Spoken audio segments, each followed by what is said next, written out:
Hello friends, मैं आपका दोस्त अरुण कासारे सर फिर से मैं आपका अपना YouTube channel Arun Kasare sir mathematics और इंग्लिश क्लासेस में दिल से हार्दिक स्वागत करता हूं। और आज का हमारा टॉपिक है इंग्लिश। कल तो पिछले वीडियो में हमने देखा था टू बी प्रेजेंट, जिसमें हमने डिस्कस किया था assertive sentence और negative sentence. Now in this period we are going to discuss about the interrogative and interrogative negative sentences. So let's start. I will not take your more time. So let's start. Now we have discussed in the previous video about this chart and this chart also. Now in this period we are going to discuss about this kind of sentences, that is interrogative. Interrogative sentence means what? प्रश्नार्थक वाक्य, ज्याला आपण काय म्हणतो प्रश्नार्थक वाक्य. How to identify the interrogative sentence? That is the most important thing in the interrogative sentence, that is the mark of interrogation. म्हणजे प्रश्नार्थक चिन्ह त्या ठिकाणी असतं आणि त्यामुळे आपल्याला खूप सोपं जातं ते ओळखण्यासाठी. इंटरोगेटिव्ह सेंटेन्स आणि एक्सक्लेमेटरी सेंटेन्स ओळखण्याचे दोन गुणधर्म आहे. त्याला काय असतं? चिन्ह असतं. सगळ्यात सोपी गोष्ट आहे बघा. चिन्ह आहे या ठिकाणी प्रश्नार्थक चिन्ह आहे म्हणून याला काय म्हणता येईल? आपल्याला प्रश्नार्थक चिन्ह म्हणता येईल.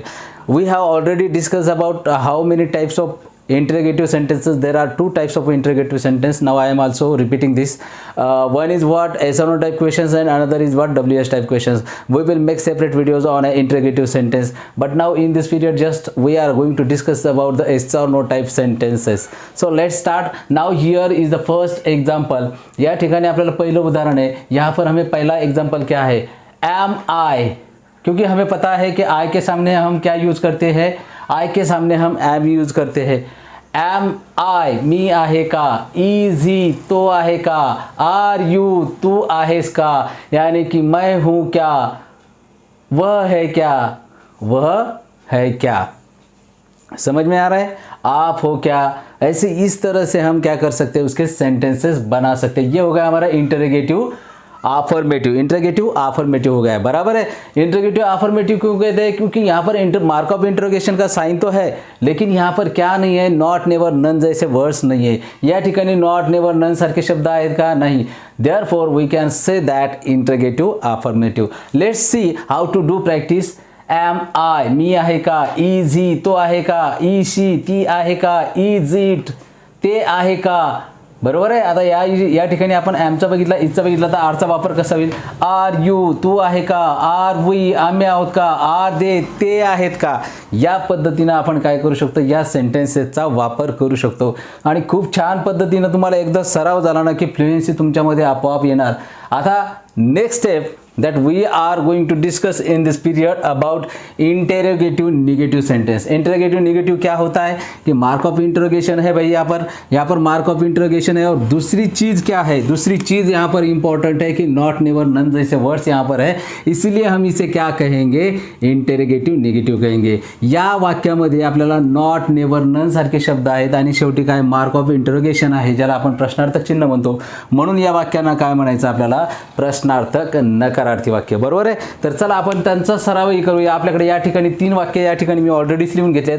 am I not, इथं नॉट नव्हतं, फक्त आपल्याला काय करायचं? am I not, मी नाही का? is he not, तो नाही का? are you not, तू नाही का?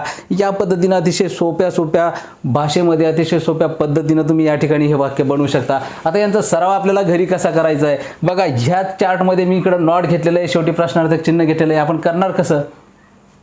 am I not, मी नाही का?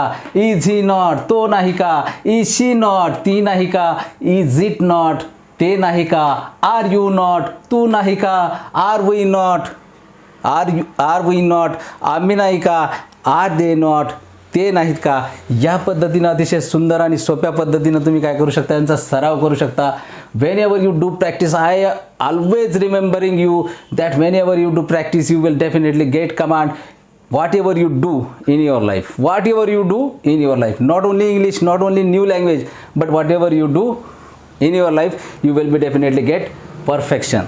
Okay? So next we are going to discuss about the to be past. Now we are going to discuss about the to be past. We have discussed already 4 kinds of sentences in the to be present. Now in this period we are going to discuss now about to be past. To be past में होता क्या है? To be past मध्ये असतं काय बघा. वाज wear या चार्टकडे मी पुन्हा एकदा तुम्हाला घेऊन येतो. या ठिकाणी पास्ट मध्ये बघतोय आपण पास्ट. लक्षात घ्या पास्ट म्हणजे काय, भूतकाळ आहे, बरोबर आहे. आणि भूतकाळाचे टू बीचे दोन फॉर्म आपल्याकडे आहेत, वाज आणि वेअर. वाज केव्हा वापरणार आपण, जेव्हा कर्ता हा एकवचनी असेल त्यावेळेस आपण काय वापरणार, वाज वापरणार, बरोबर आहे. कर्ता म्हणजे काय, a person who do an action in sentence. जो क्रिया करता है उसे कर्ता कहा जाता है. वाक्यामध्ये जो क्रिया करतो ना त्याला कर्ता म्हणतो आपण, ठीक आहे. आता अनेकवचनी जर असेल, if the plurals subject is the plural at that time we have to use wear.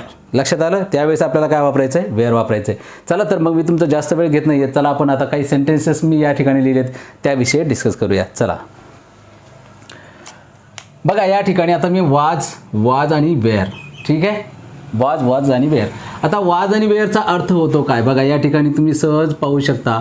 What is mean by वाज और वेअर मीन्स व्हॉट, होता, होती, होते. या पद्धतीचे आपल्याला काय करायचे आहेत, अर्थ घ्यायचे आहेत, ठीक आहे. माझ्याकडे आता पहिलं वाक्य आहे, आय म्हणजे मी आहे, वाज म्हणजे काय बघितलं आपण आताच, होता, होती, होते. आय वॉज मी होतो, मुलगी जर असेल तर काय म्हणेल, मी होते, बरोबर आहे. त्यानंतर शी वॉज ती होती, शी वॉज ती होती. वी वेअर आम्ही होतो, हम थे. समझ में आ रहा है कि नहीं यहाँ पर. आई वॉज मैं था, शी वॉज वह थी, वी वेयर हम थे. समझ में आ रहा है कि नहीं. नाउ अगर हमें इसकी प्रैक्टिस करनी है तो you can see this chart. Let concentrate on this chart to be past. So what we have to do at whenever we want to do practice at our home. I was मी होतो, he was तो होता, she was ती होती, it was ते होते, Ram was Ram होता, you were तू होता, बरोबर आहे का.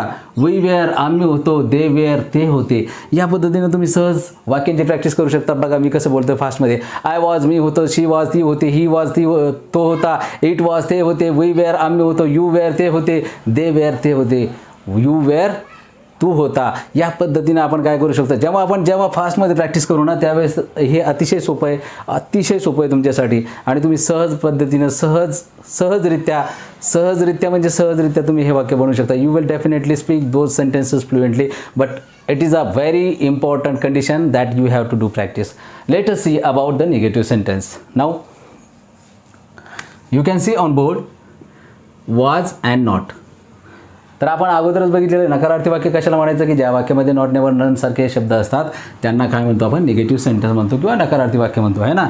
Those sentences who have not, never, none, those words, that sentence is called negative sentences. Okay, let us see what are the meaning and how to form these sentences. I was not, मी नव्हतो. She was not, ती नव्हती. We were not, आम्ही नव्हतो, बरोबर आहे. आता या ठिकाणी मी काय केलेलं आहे, प्रातिनिधिक स्वरूपात तुम्हाला 3 वाक्य बनवून दिले. आता तुम्हाला प्रॅक्टिस कशी करायची, how to do practice. Let us see. I was not, he was not, she was not, it was not, you were not, we were not, they were not. म्हणजे मी नव्हतो, तो नव्हता, ती नव्हती, ते नव्हते, तू नव्हता, आम्ही नव्हतो, ते नव्हते. या पद्धतीनं तुम्ही काय करू शकता, त्या सेंटेन्सची प्रॅक्टिस करू शकता. राम वॉज नॉट, राम नव्हता. श्याम वॉज नॉट, श्याम नव्हता, है ना. आता एखाद्या टीममध्ये जर कधी आपण म्हटलं की काल यार एक सामना झाला होता, त्यामध्ये सचिन तेंडुलकर होता का, तर आपण काय म्हणणार, Sachin Tendulkar was not in that match. Sachin Tendulkar त्या सामन्यामध्ये नव्हता, बरोबर आहे का नाही. Just because of a injury. ते आता आपण डिटेलमध्ये सेंटेन्सेस जसं स्टेप बाय स्टेप आपल्याला शिकायचं आहे. From basic sole to crown ज्याला म्हणता येईल आपण, नखशिकांत जी इंग्रजी भाषेचा नखशिकांत असणार आहे तिथपर्यंत आपल्याला पोहोचायचं आहे. But need of your support, and when ever you give me your support you will definitely do what ever I tell you here, है ना. तो ये जब आप करोगे ना भाई, तभी आपको जो मैं पढ़ाऊँगा वो समझ में आएगा. तो आपने रिवाइंड करके वीडियो बार बार देखनी. अगर आपको कुछ लगता है तो you may comment in the comment box. So we have discussed in this period about to be present, interrogative and interrogative negative, and also we have discussed about to be past, affirmative and negative sentences. So I hope that you have understand whatever I teach you today. Don't hesitate to speak in English. देखो आपको क्या लगता है कि यार मैं कैसे English में बात कर पाऊँगा, तो ये जो आपके दिल में जो वहम है ना कि मैं ये नहीं कर सकता हूँ, तो ये पहले हटा दीजिए. You have to be confident about yourself. यानी कि जो मैं कर सकूँगा ना तो वो दुनिया में, ये एटीट्यूड जब आपके दिल में आएगा ना, तब मैं आपकी गारंटी लेता हूँ कि आप कुछ भी कर सकते हो. What you can do Vat ever you want, आप कुछ भी कर सकते हो जो भी आप ठान लोगे। सो कैसी लगी आज की मेरे वीडियो? अगर आपको अच्छी लगी है तो कमेंट बॉक्स में कमेंट करना मत भूलिए। तो मिलते हैं नेक्स्ट सेशन में इसी चैनल पर, आपका favourite channel Arun Kasare sir mathematics and English classes. If you like this video, don't forget to like, comment and subscribe my channel and press the bell icon and get the latest updated videos. Thank you very much for watching this video. Thank you very much.